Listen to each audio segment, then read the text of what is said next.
We are here today with Ariel. She is one of our former Family Source consultant surrogates. I'm so excited to be chatting with you today and hear all about your surrogacy experiences. Let me begin by asking you this first. What led you to become a surrogate in the first place, and why did you choose to go through FSC? For me, that's kind of one of the hardest questions because I'm not really sure. I literally saw an ad on social media and just decided to look into it. I never ever thought that, because I had just had my second baby and I just never thought that it would actually happen. I simply just wanted more information.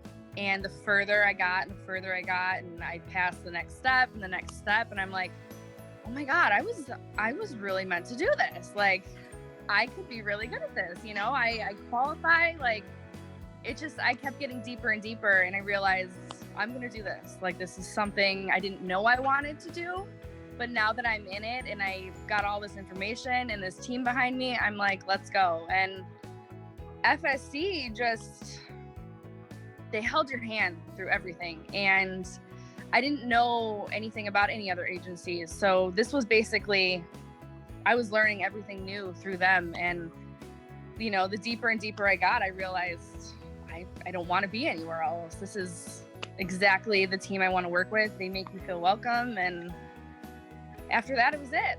I was sold. Can you go ahead and tell me a little bit about both of your journeys as a surrogate? So my first one was for a single international man. And,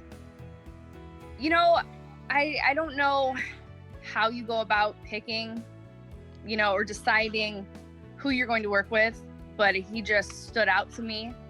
And looking back now, I don't know why. I'm not even sure I would have chosen him again. I don't know.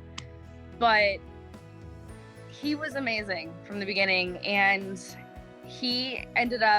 I didn't end up meeting him until my 20-week ultrasound.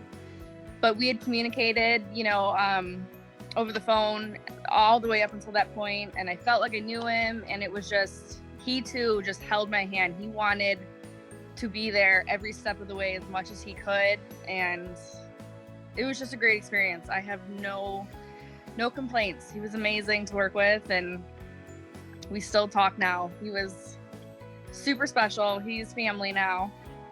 So my second time around, you kind of know what you're doing. So I had a couple of preferences that I knew out of the gate I wanted to work with. So for one, I wanted to work with the current fertility center that I had been with the first time.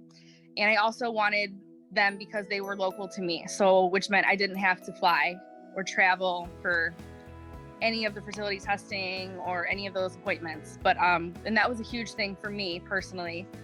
But it also meant that I was going to be working with a couple that was local to me. So it left the door open for a relationship, And for me, that was something I was looking for. I did want to have the possibility to have a connection with them and, their child if they, thought it was a good idea. And fortunately for me, it worked out, and I get to see that little baby and his family, and we are still great friends. So I got very lucky on both of my journeys. Since your intended father was from China, how did Family Source help you communicate that long distance with an international intended parent to ensure that your journey was enjoyable for you both?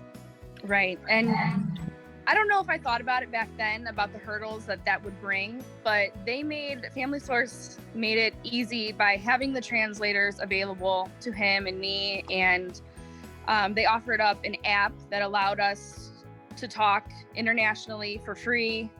And it automatically translated it on my end for me. And so there really became no hurdle as far as communication. And, I had my coordinators who were there with me and him every step of the way. So they knew what was going on his end. And if there was any communication issues, they were able to let me know what was going on if I hadn't heard from him or anything like that. So whatever hurdle there was with an international intended parent, it slowly disappeared. That is awesome. Did Yeah. your intended father get to, you said he was there for the 20-week ultrasound. Did you get to Mhm. spend any more time with him outside of that 20-week ultrasound and the birth? Luckily, I did. So he was there for the birth, and then he actually stayed 3 months in the United States, very local, about 10 minutes from my residence, so that I could pump milk for the baby. Oh, that's awesome. I love that. Yeah. And although that is probably super rare, I got to see him every day for 3 months, and he would even bring the baby over, and my family got to meet him. We got to spend time together. I mean, it was amazing. I love that. You know, you get a little used to having him here and being able to see him and get all these updates on the baby and stuff. But like I said, we still talk. I still get pictures all the time. So it's kind of like nothing has changed. When you chose your intended parents, what were some of the requirements that you had, and which ones were most important to you when choosing your intended parents?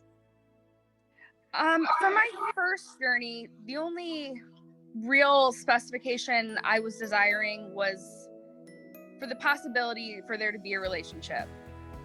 You know, whether that be communication through letters or texting or just pictures or email. I just kind of wanted to know that he or she or they was open to that, you know? And then on my second journey, like I said, location as far as fertility centers, the doctors, you know, where I was going to deliver.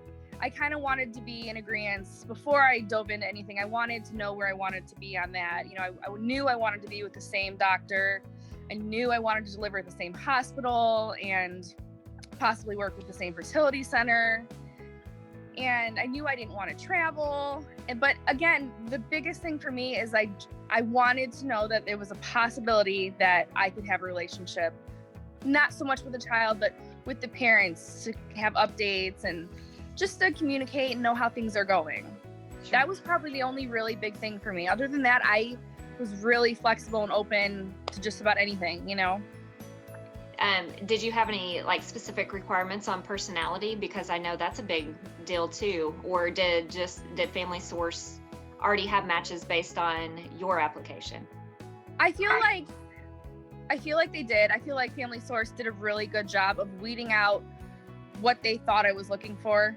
You know, the big thing for me was, you know, like on my second journey, we kind of got to like interview with the couple that we were going to work with as far as like if it was a good fit, you know, if we wanted to move forward. So for me and my husband, it was about finding people that we thought we could be friends with outside of this, that we would like, you know, outside of this, and that we just connect with. You're not sure why, but you just feel like they're the one in a way. And for me, that luckily happened. So when you started this whole process, did your husband have any hesitations about it? Like when you brought him the question, hey, I think I want to do surrogacy. Like, what was his reaction to that? For me, I think my husband's a little used to me throwing some weird ideas out there every now and again. But for whatever reason, he was just like, do it. Like, he was there every step of the way. He did all my injections. I mean, he was like, I don't know if he thought I was a little crazy inside, but he didn't show it. He had my back the whole time. And even on the second one, even on the, you know, going into the third, he was like, if you're ready, we will do it. You know, he never tried to talk me out of it or anything. He was not weirded out by it. He didn't think it was, you know, hard for some men. He was in it. That's awesome. So what about like friends and family? Were they on board too when you mentioned it to them? I think for friends and family, some of them kind of give you that look like, why would you want to do that? And that's okay. I feel like that's understandable, you know, because if surrogacy isn't something you know a little about or you're looking into, it's hard to explain. But they all kind of come around once they realize you're serious and you're starting preparation for, you know, legal and medication and all that. They're like, okay, she's really going to do this. And it's one of those things where once people learn about it, they're open to it and they want to know more. You know, nobody really talks about it. So I had a really good support system though. I was lucky. What kind of advice would you have for someone going through the process of becoming a surrogate? Personally, having used an agency twice, I know that there's people that try to go independent. To me, that thought is terrifying. I could not imagine not having a company there and the coordinators and all the help of FSC to back you up and to just, you don't know that you need a legal team. You don't know that you need attorneys. You don't know that you have options, as far as wanting to see your doctor and do things, in a way that make you feel comfortable. The one thing that it's terrifying, it's absolutely terrifying going into this, your first journey, and not knowing what rights you have and what to look for and what to know. And the agency helps you to have all that. Sure. So I just recommend doing your research and never put yourself in a situation where you're not comfortable, because this isn't a job that's over in a couple of days, a couple months. Like, this is a big commitment and it's scary, but it's another thing no one tells you is it's going to change your life. It'll completely change everything you thought you knew about surrogacy, about giving birth. So it's well worth it if you just do your research. And I recommend finding a company you feel comfortable with. FSC will surely do that. I feel like I'm best friends with my coordinator, and I haven't talked to her in months. But I know that if I called her and needed something, she would be there. Yes.